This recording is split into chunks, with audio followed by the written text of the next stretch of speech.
بیٹھے رہو بھائی، جوش میں آنے کی ضرورت نہیں، بیٹھے رہو آرام سے۔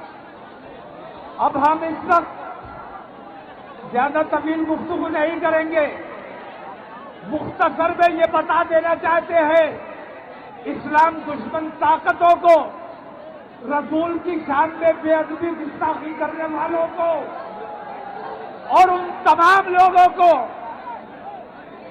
آپ نے بھی سنا ہوگا، ہم نے بھی بہت بار سنا ہے کہ گھر واپسی کر لو، سنا ہے؟ میں کہتا ہوں انہوں نے ہماری دشمنی میں نہیں کہا، ہمیں اپنا بھائی سمجھتے ہیں، ہمیں اپنے دیش کا حصہ سمجھتے ہیں، ہماری محبت میں انہوں نے کہا کہ گھر واپسی کر لو۔ لیکن میں یہ کہتا ہوں کہ ہمیں 1400 برس پہلے جو لائٹ ملی، وہ لائٹ ابھی تک تم تک نہیں پہنچی ہے۔ تم پہلے ننگے رہا کرتے تھے، جنگلوں میں رہا کرتے تھے، یہ بتاؤ کیا اس دور میں واپس جانا چاہو گے؟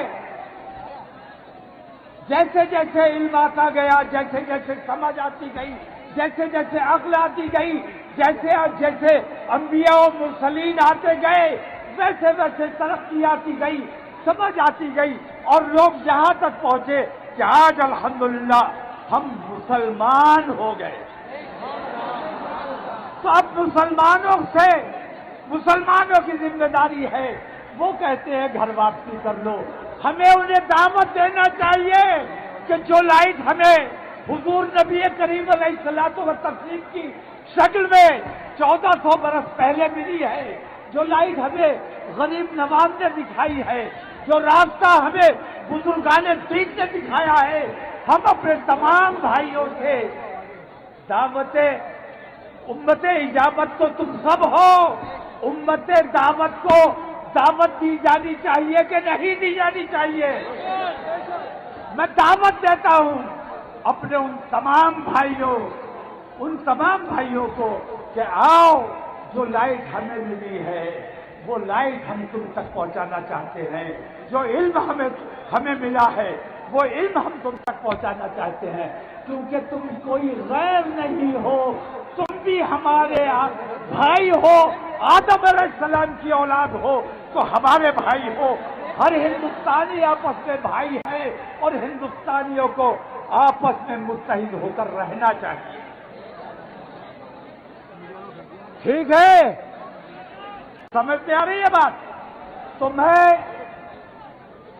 میں دعوت دیتا ہوں ان تمام لوگوں کو جن کے دماغ میں اسلام سے متعلق کچھ غلط فہمیاں ہے کہ اسلام کو ایمانداری سے پڑھنے کی کوشش کرو۔ میں دعوت دیتا ہوں نریندر مودی کو، امت شاہ کو، تمہیں قیادت کرنے کا شوق ہے؟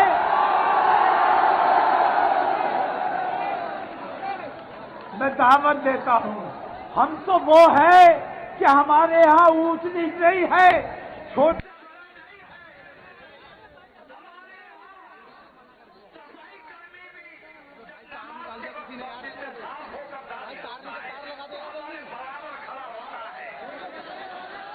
ہمارے یہاں جوتی کاٹنے والا جب نماز کے وقت میں مسجد میں آتا ہے تو ہمارے ساتھ کھڑا ہوتا ہے، ہمارا بھائی ہے۔ ہمارے یہاں کوئی تعصب نہیں ہے، ہمارے یہاں کوئی اونچ نیچ نہیں ہے۔ میں دعوت دیتا ہوں کہ اسلام کو سمجھو، اسلام کی طرف متوجہ ہو جاؤ، اسلام ہی دنیا میں امن و امان قائم کر سکتا ہے۔ نریندر مودی، اگر تم ایمانداری سے موکش کا راستہ چاہتے ہو، موکش کے مارگ پر آنا چاہتے ہو، تو دنیا میں واحد اسلام ہے جو نجات کا راستہ ہے۔ نجات کے راستے پر آ جاؤ، تمہارا دنیا بھی اچھی ہو جائے گی اور تمہارا دین بھی اچھا ہو جائے گا۔ تمہیں قیادت کرنے کا شوق ہے، حاکم بننے کا شوق ہے، ہم بتاتے ہیں کہ کیسے حاکم بنتے ہیں۔ تمام مسلمانوں سے مخاطب ہوں، حضرت عمر یاد ہے، پوری تفصیل یاد ہے، حضرت عمر جب حالت کفر میں تھے تو نبی کے سب سے بڑے دشمن تھے، ہر وقت تلوار لے کے گھومتے تھے کہ جہاں محمد صلی اللہ علیہ وسلم جہاں مل جائیں گے قتل کر دوں گا۔ بتاؤ ٹھیک ہے؟ ایمان لے آئے، کلمہ پڑھ لیا تو مسلمانوں نے اپنے سر پہ بیٹھا لیا اور خلیفہ بنا دیا۔ تو آؤ نریندر مودی، کلمہ پڑھو، ہم بھی تمہیں اپنے سر پہ بٹھانے دیں۔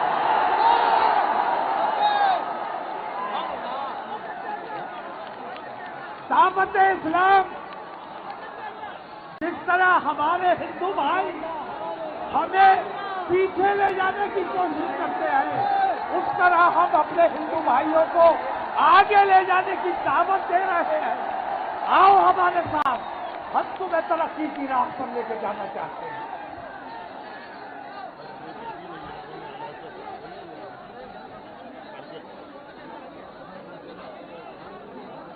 تو میں ہوا بھی چل گئی، ایسا جملہ کیا میں اپنے تمام ہندو بھائیوں سے یہ درخواست کروں گا کہ اگر دنیا کے لیے دنیا میں ہو تو تم جانو، لیکن اگر موکش کا مارگ تمہیں چاہیے ہے تو موکش کس راستے پر ملنے والا ہے؟ موکش کا راستہ تمہیں تلاش کرنا ہوگا، نجات کا راستہ تمہیں تلاش کرنا ہوگا۔ یہ دنیا تو ایک مثال دیتا ہوں میں چھوٹی سی، یہ دنیا ایک باؤل کی طرح ہے جس میں شہد بھرا ہوا ہے۔ یہ دنیا اس میں، اور ہم لوگ کیا ہیں؟ چوٹیوں کی حیثیت ہے ہماری۔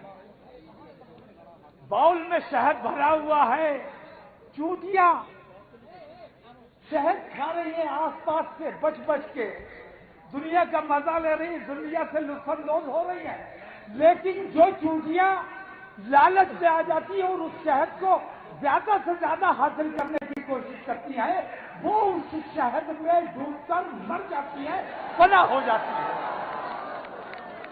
تو دنیا سب کچھ نہیں ہے، دنیا کے بعد جو دنیا ہے اس دنیا کے لیے ہمیں اپنا انتظام کرنا ہے۔ اس دنیا کے لیے ہمیں مرنے کے بعد حساب دینا ہے، اور ہمارا جواب ضرور طلب ہوگا کہ تمہیں اچھائی کا راستہ معلوم تھا تو تم نے اپنے ہم وطن بھائیوں کو بتایا کیوں نہیں؟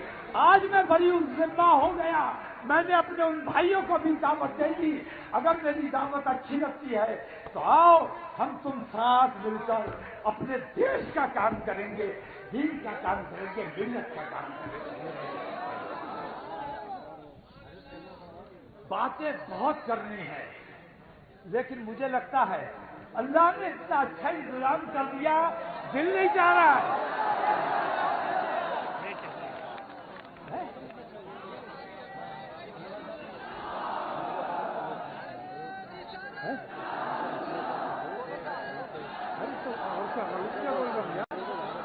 حضرت کیا بول رہے ہیں؟ دعوت دے، وہ ہمیں دعوت دیتے انہیں روکا کبھی؟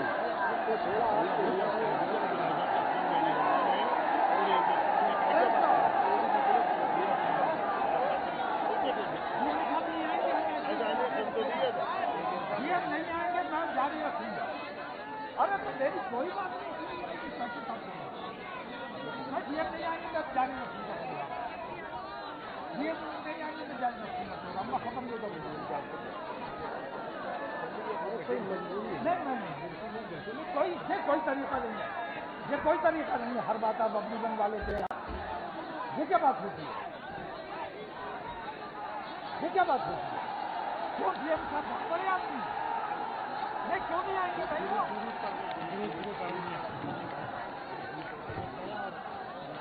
میں جاپن نہیں دوں گا۔ بتاؤ بھائی، ایک بات تم سے پوچھتا ہوں، ایک بات تم سے پوچھتا ہوں میں، جاپن نہیں دیا جائے گا آپ لوگ؟ جاپن نہیں دیں گے؟ ایک بات بتاؤ میرے بھائیوں، خاموشی سے ذرا میری بات کو سنو، کیا ہمیں اس بے ایمان حکومت کو کوئی جاپن دینا چاہیے؟ ہم جاپن آج ہم یہ فیصلہ کر رہے ہیں غلط بات نہیں، غلط بات نہیں، جو بولیں گے ہم بولیں گے اور جو جھیلیں گے وہ ہم جھیلیں گے، ہمارے بعد تمہارا نمبر آئے گا۔ اور ہم تو اس ایمان کے لوگ ہیں کہ لا الہ الا اللہ اور لا حول ولا قوت الا باللہ، اللہ کے سوا نہ کسی کا کوئی در ہے نہ کسی کی کوئی طاقت ہے۔ کتنی بڑی حکومت ہو، کتنی بڑی ادھیکاری ہو، ہم کسی کو حیثیت میں نہیں لاتے، کیونکہ ہم اللہ سے ڈرنے والے لوگ ہیں۔ تو سنو، جاپن لے کر آیا ہوں، لیکن میرا ماننا یہ ہے کہ جاپن اس حکومت کو اس لیے نہیں دیا جانا چاہیے کہ اس حکومت نے کتنا ٹائم ہو گیا ہمیں احتجاج کرتے ہوئے۔ اگر انہیں ذرا بھی احساس ہوتا تو انہوں نے نوٹس لیا ہوتا ہماری بات کا۔ ہمارے جاپن کا نوٹس لیں گے؟ نوٹس کس کا لیں گے؟ ہم امن پسند ہیں، شانتی پریہ لوگ ہیں، ہم بھائی چارے کا پیغام دینے والے لوگ ہیں، ہم ٹرینیں نہیں چلا رہے، اس لیے ہماری بات نہیں سنی جا رہی ہے۔ ہماری بات اس لیے نہیں سنی، انہوں نے ٹرینیں چلائی، کوئی بلڈوزر چلا، کوئی لاٹھی چلی، ایسی بے ایمانی دیکھنے کے بعد پھر اسی بے ایمان کے آگے ہم اپنی منت لے کر جائے کہ ہماری بات سن لو، ہم پر لعنت ہے۔ رسول اعظم کی شان کا معاملہ ہے، رسول اعظم کی شان کا معاملہ ہے، اور ہم یہ حساب اللہ تبارک تعالیٰ پر چھوڑتے ہیں۔ اللہ سزا دینے والا ہے، اللہ سے بڑی کوئی طاقت نہیں ہے۔ اور اگر جاپن دینا ہوگا تو ہم یو این او میں جاپن دیں گے۔ بتاؤ ٹھیک ہے؟ ہم یو این او میں جاپن دیں گے، ہم دلی میں جا کر جاپن دیں گے اور پوری دنیا کی حکومتوں کو بتائیں گے کہ اس بے ایمان حکومت میں مسلمانوں کے ساتھ کیسا تعصب ہو رہا ہے۔ یہ نریندر مودی، ان کو نظر نہیں آ رہا ہے کہ پوری دنیا میں کیا میسج جا رہا ہے؟ میرے بھائی،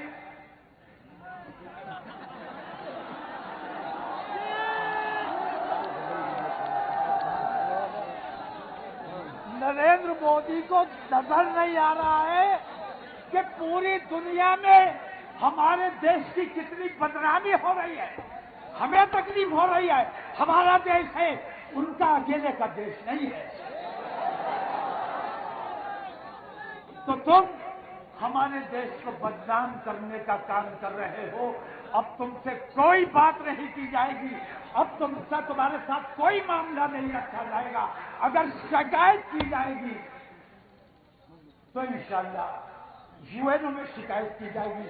آج یہ جاپن ہم نہ ضلع پرشاسن کو دیں گے، نہ نریندر مودی کو دیں گے، نہ گورنر کو دیں گے، کیونکہ ضلع پرشاسن کا میں ضرور اتنا اعتراف کروں گا کہ ضلع پرشاسن نے میرا بہت سہیوگ کیا ہے، میری بات کو مانا ہے، میری بات کو سمجھا ہے، اور میں نے بھی ان کا بھرپور سہیوگ کیا ہے۔ سہیوگ ہم نے بھی، تالی دونوں ہاتھ سے بجتی ہے۔ نریندر مودی، اگر تالی بجانا چاہتے ہو تو آؤ، میرا ہاتھ ہے، اپنا ہاتھ بڑھاؤ، تالی بجاتے ہیں انشاءاللہ۔ تو ہمیں اتر پردیش شاسن سے کسی کی کوئی دقت نہیں ہے۔ ہمیں آدتیہ یوگی ناتھ سب سے زیادہ ناپسند تھے، لیکن سنو، پوری بات سنو۔ سب سے زیادہ ناپسند تھے نریندر مودی سے بھی زیادہ۔ لیکن پچھلے دنوں کئی واقعات ایسے ہوئے جس میں یوگی آدتیہ ناتھ نے یہ ثابت کیا کہ وہ راج دھرم کا پالن کر رہے ہیں۔ انہوں نے ایودھیا میں جو خرافاتی ہندو آئے تھے ٹوپیاں لگا کر مسلمانوں کو بدنام کرنے کے لیے، مسجدوں کو ناپاک کرنے کے لیے، انہوں نے ان ہندوؤں کو بے نقاب کر کے انہیں گرفتار کر کے جیل بھیجنے کا کام کیا. ہم مبارکباد پیش کرتے ہیں. ہم برائی کی برائی کرنے والے لوگ ہیں، لیکن اچھائی کرنا بھی ہماری ذمہ داری ہے. ہم ناانصافی والے لوگ نہیں ہیں. بریلی کے کرمچاری نگر کا واقعہ آپ کو یاد ہوگا. ایک نے اپنی رشتے دار 6-7 سال کی بچی کا ریپ کیا اور اسے مرا سمجھ لیا، اور پھر اس نے ہنگامہ شروع کیا کہ مسلمانوں نے بچی کا ریپ کر کے مار ڈالا. یہ تو بریلی کے پرشاسن کی ایسی سوجھ بوجھ جس نے اسے بے نقاب کیا، خود ہی ریپ کیا تھا، خود ہی شور مچانا تھا اور دنگا کرانے کا ماحول اس نے پورا بنا دیا تھا، لیکن ضلع پولیس نے اس کو بے نقاب کر کے جیل بھیجنے کا کام کیا. ہم ان کی بھی تہہ دل سے شکرگزار ہیں. اور جب امن کا اور انصاف کا کام ہوتا رہے گا، ہم تمہارے ساتھ تھے اور تمہارے ساتھ کھڑے رہیں گے. بے ایمانی ہم سے برداشت نہیں ہوتی ہے، نہ ہم بے ایمان ہیں نہ بے ایمانی ہم پسند کرتے ہیں.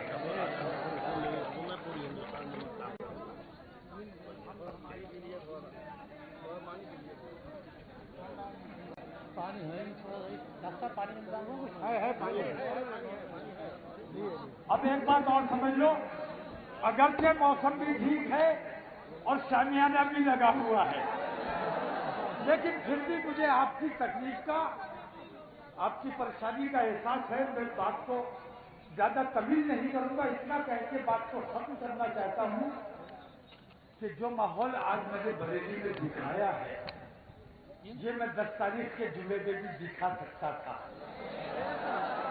میں 17 تاریخ کے جمعے میں بھی دکھا سکتا تھا، اور میں نے جے پور میں بھی جمعہ نہیں تھا. یہ جمعے سے ڈر گئے ہیں. انہیں یہ بتانا ضروری ہے، انہیں یہ بتانا ضروری ہے کہ غلامان مصطفیٰ کے لیے کوئی جمعہ نہیں، کوئی اتوار نہیں.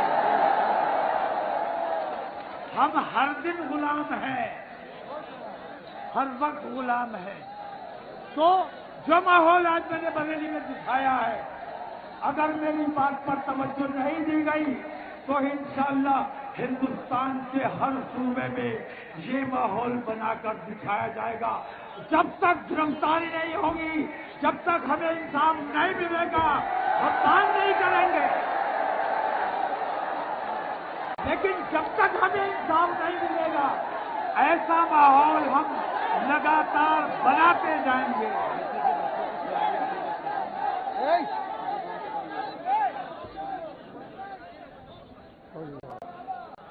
رانچی کی اس ماں کا، اپنے رانچی کی وہ ماں یاد ہے جس کا بچہ 15 سال کا بچہ مار ڈالا گیا، اور کس نے مارا؟ جس کی ذمہ داری تھی حفاظت کرنے کی، اس نے مار ڈالا. اگر تمہاری گولیوں میں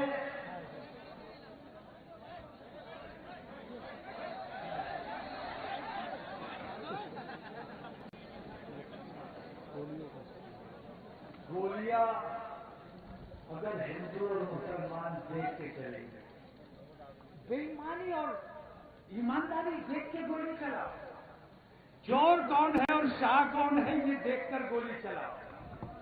میں ان نوجوانوں کا بھی پرزور حمایت کرتا ہوں. اگنی پتھ، اور جب تو نے نام اگنی پتھ رکھ دیا تو آگ تو لگنے ہی تھی. اصلیں دیکھو کہاں سے لے کے آئے ہیں. اگنی پتھ ہمارے نوجوانوں کا مستقبل تباہ کرنے کا ٹھیکہ اس نریندر مودی نے لیا ہوا ہے. ہمارے ان بچوں کی میں حمایت کرتا ہوں جو اس اگنی پتھ 4